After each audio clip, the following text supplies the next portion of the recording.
Okay, so let us call it for what it is, and for what it is that Honorable Oparana is intentionally making decisions and moves to upset the ODM leadership so that they can decide to bolt him out, and as a result of that he can start his own political party and champion for President William Ruto's re-election independent of the ODM party.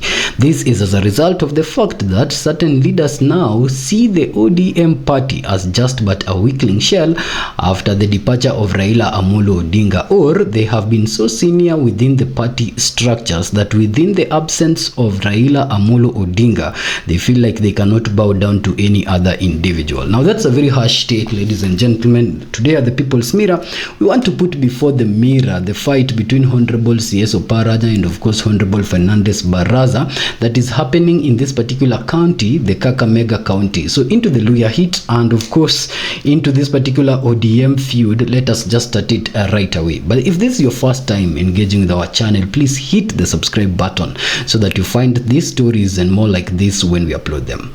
Now, Honorable Governor Oparana is currently the cabinet secretary, of course, for cooperatives.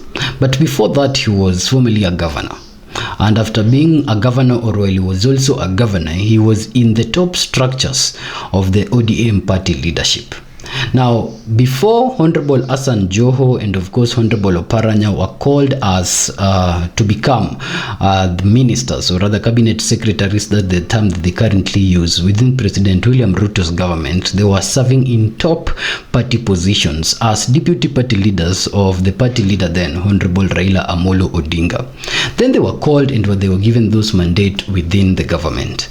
And after that, replacements were made in their backyard. There was Arati, of course, that ascended to that place. There was Nasir that ascended to that particular place of power. And of course, even Osotsi himself was also seen ascending to the deputy party leadership position. So, the Governor Oparana's position had been filled, and Governor Joe's position within the party had been filled. But these were soldiers of the party. They were part and parcel of the ODM party.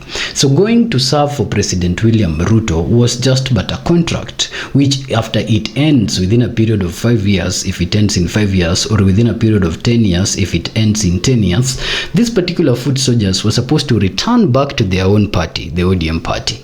But now something has happened. The party leader, Honorable Raila Amolo Odinga, is there no more. So when these people are coming back, the biggest question that they're dealing with, I think, at the back of their minds when they think of the ODM party is that who are they coming back to obey? And so that is a very, very important question within the party structures, because if they are not coming back to be obeyed, then who are they coming back to obey? And the reason for this is because anyone within the party right now that is serving within the party structures and leadership right now is a junior compared to the leadership position that these two cabinet secretaries have held before. So President William Ruto understands this, and the ODM party understands this. For the ODM party, they have made their statements clear. Oburu Odinga, the current party leader, who is an acting party leader because he was put there temporarily, the ODM party has not made a formal decision on whether or not he's the party leader. But a section of the leadership of the ODM party stamps his authority as the recognized party leader. Before we go on, let me just play for you a section of the ODM party that is struggling to assert his authority as the party leader before we talk about Oparana and Baraza. Cheni sana kwa sababu ya muda. Kakamega mko tayari? Sisikii kama mko tayari.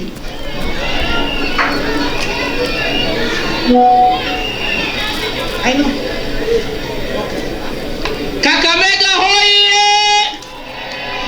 Party leader wetu Daktari Oburu Odinga, ambaye tunampenda sana na ni youth leader na ni baby boy, na jana nilisema huko Busia wale wanasema kwamba party leader wetu ni mzee, wamjaribu waone kama watajua yeye ni moto wa kuotea mbali sana.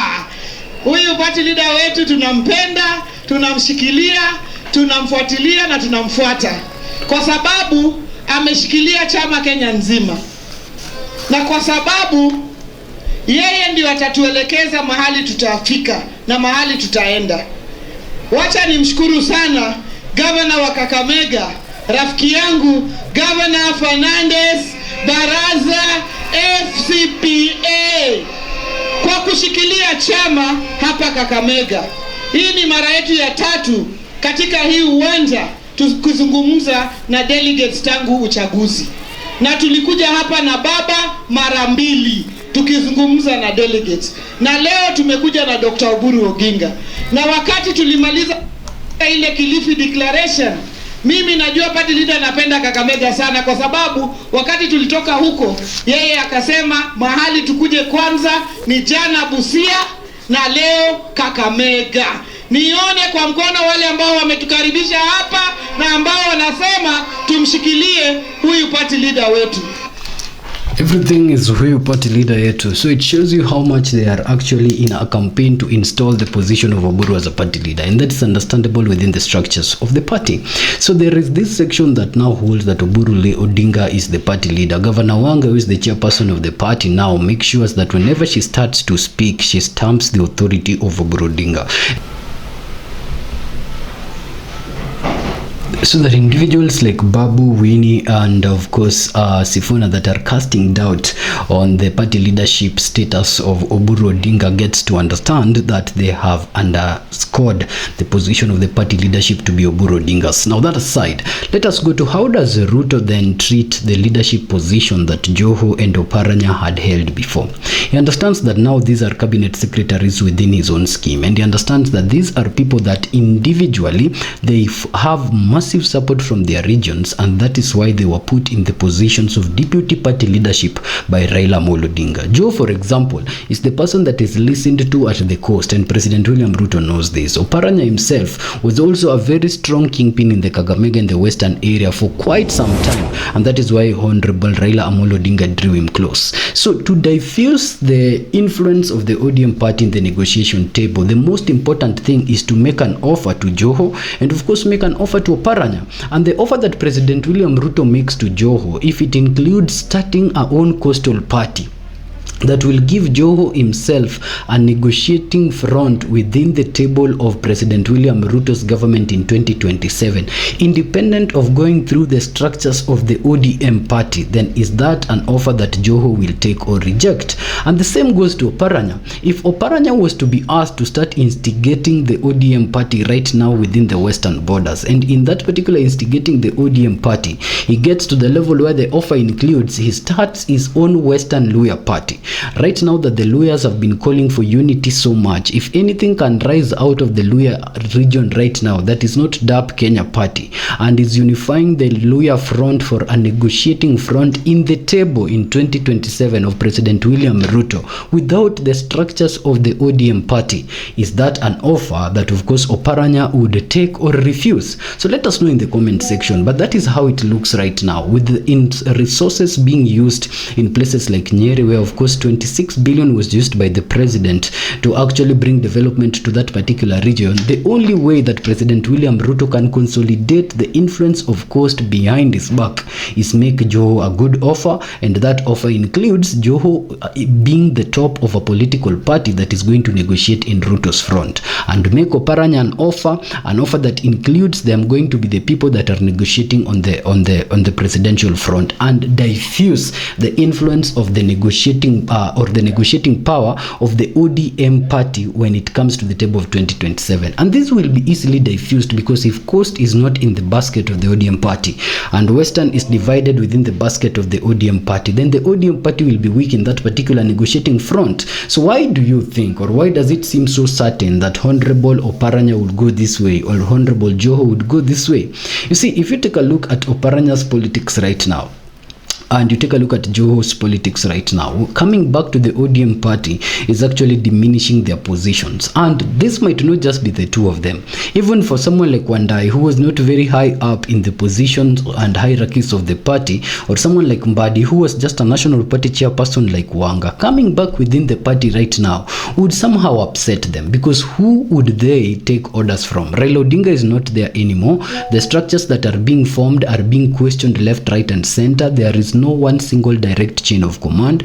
And even if they were to go to the NDC right now to create a single chain direct chain of command, what would come out of that direct chain of command would be the fact that the people who will be holding those particular party leaderships would be very, very young in political maturity and seniority compared to Joe and Oparana and Wandai and Mbadi. And so this leaves them with no option other than to stick to President William Ruto's 2 terms, serve all the way until the end of the term, and then after that, if the term happens, that's for them. After that, now gear their own national interest in the national scene without coming back to a structure that is now desolate as the ODM party to contest for positions with people like Winnie Odinga, who are young compared to these other individuals in the political space. So they are sitting in a very, very hard positions with their decisions in 2027 and beyond, and this, we believe, is the background of what happened in Kakamega yesterday. Now yesterday, Fernandez Baraza, who is the elected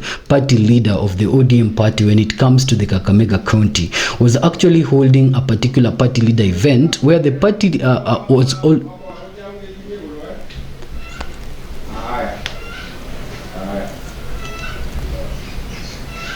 was actually holding a party event. And while he was holding this particular party event, and while he was holding this particular party event, the party leader was supposed to attend, the deputy party leader was supposed to attend, and other officials within the party, including the party chairperson, was supposed to attend. But as they arrived in Kakamega, they realized that in Butere, Honorable Oparana himself was also holding a rally. And you see, this was very confusing because Oparana is a former party leader, deputy party leader of the party. If he's holding a rally on engaging in the ground of the ODM members, those are still ODM members. And on this other end, you are finding Fernandez Baraza, who is the chairperson of the party locally in Kakamega County, also holding the same event. And the party leader now had to go to 2 events, but they did not take it kindly. That is, Wanga did not take it kindly, Junet did not take it kindly, of course, who else did not take it kindly? Oburu himself did not take it kindly, and Arati did not take it kindly. So let's start with Arati, whose speech yesterday came out as if Simba was now finally removing his cloud and addressing these particular issues within the party. Here is what Arati had to say when it came to the position of Oparana, and of course being different from the meeting that was going on in Kaka. Na tunapanga tuone vile chama kinarudi pamoja. Na hao wengine umeona wamekwenda kule Butere. Unajua Yesu akihubiri alikuwa anasema, wanafunzi wakakuja wakamwambia, tumepata watu wanatibu watu wa Chama.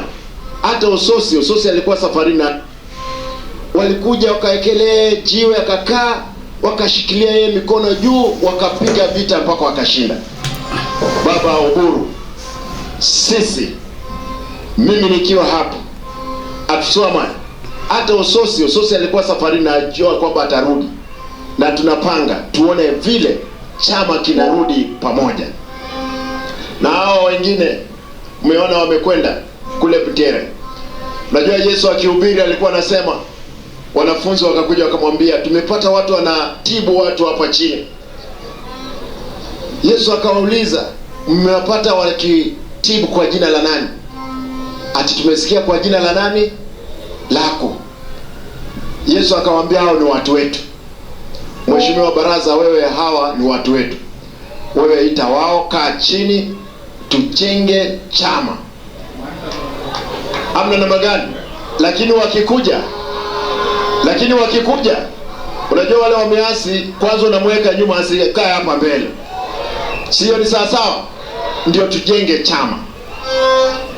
Nataka niseme hivi nikimaliza, Baba Uburu, tafadhali, kiti hiki cha party leader umeshikilia. Nataka tukuulize, wewe kama mwana mtoto wa Jaramogi, Raila alikuwa ni mtoto wa Jaramogi, tafadhali chama hiki, kwa sababu kiko mikononi mwako, nyumba yenu ya Jaramogi, hakikisha mmesimama, kusikue na muwanyiko wote wakati wote, kwa sababu chama hiki sio chama cha Jaramogi Oginga Odinga family, sio ya Wajaluo, sio ya Waluya, sio wa Kisii. Vile Mheshimiwa Ahmed amesema, ni Kenya mzima. Na sisi, na mimi mnanijua tu, kando na kuwa gavana, nimekuwa mbunge tamu mbili kule Nairobi. Pia sisi ni wafujo wakati mwingine. Ukileta fujo, tunaleta fujo. Chama hiki tutahakisha kimesimama. Vijana we, vijana mpo, kina mama mpo, mko tayari? Mwisho. Now that's Arati for you, the former member of parliament for Dagoretti. And Arati is always known to be a goon. That is no lie. The statements he said there during his time as a member of parliament, he was one of the most feared local member of parliaments in the city because of his approach to politics that he says, and he has said in platforms before, explores diplomacy first, but if diplomacy fails, meets conflicts with conflict. But now from the space that he was talking from, and if you listen to the last part of that particular news bite, then it sounds like a direct warning to the Winnie team, because when he asks Oburu to actually call the Jaramogi family together and of course remind them that this is first not Oginga's party, and two, this is not a Luo's party, and this is a party that calls for every Kenyan. And he says that wakileta fujo ata yeye ataleta fujo. Then it is addressing of course the statements that were being made in Kibera, or that had been made in Kibera earlier, where Winnie herself was declared saying in a newspaper that we did, and of course we have done that particular coverage in our main channel, the Civic Lens. You can find it there. Winnie herself was saying hamni tishi, hamni shtue, you know, she was confident and saying that now she's going to face these people. And from Arati's side, Arati is saying that it's okay, you bring fujo, but if you bring fujo, it will be met by fujo. So the ODM party is in factions. If you leave Baraza and Oparana out of it, where Oparana is, as we said in the beginning, his actions now can be read as actions that are aimed at, of course, just instigating the leadership of the party so that they can make a decision against Oparana, and Oparana can make its own party and rally away with his support in the western area. And other individuals are calling for Baraza to be respected. That is just within the Luya space. But away from the Luya space, there's also the familial approaches to it. Oburu in one side and the Winnies in one side. And other than that, there's also a generational division to it, the elder members versus vijana. So as it stands right now, ODM party is so divided in a lot of dimensions that either a call of a national delegates conference or convention is what might restore it in order, or a lack of it. So let's see how this is going to happen between now and the next few days, ladies and gentlemen. That Winnie has declared very, very solidly that she does not fear, and they're going to be engaged. And of course, Arati has warned that those who want to divide the party should remember that it does not belong to the Odingas, and of course that if they bring conflict, they should remember that Arati was a two-term member of parliament in Nairobi, and so he will meet them with the same equal conflict. This is the People's Mirror. We keep our mirrors focused on the Kenyan political scene. To keep you updated, stay here for our next episode.